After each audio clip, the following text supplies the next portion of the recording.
The fish, ooh, oh, it's a little harder fighting fish here. So we either got two hardtails hooked up, or, I mean, you never know, man. Could be the right one. They're running down the beach, which is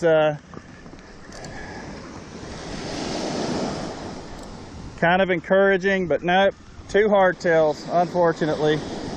That's crazy, man. Usually it's pompano and whiting.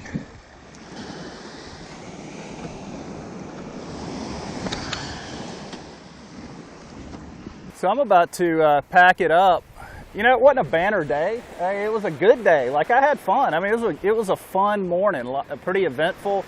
But you know, everybody's been limiting out here every day. And I talked to a lot of the surf fishermen around me, including Bama Beach Bum, and everybody's just catching a few.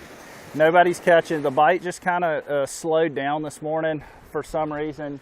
Probably because I came out here, but you know, that's cool. But nonetheless, man, it's been a fun morning. Hey, I'm gonna take it to the house. It's only 8 o'clock. I'm already done fishing. So do not think that I forgot about the giveaway. In the last video, I did say that we were gonna do a mystery tackle box giveaway for 95,000 subs, and I was gonna put $40 cash in the mystery tackle box. And I did that to the first 10 people that answered correctly.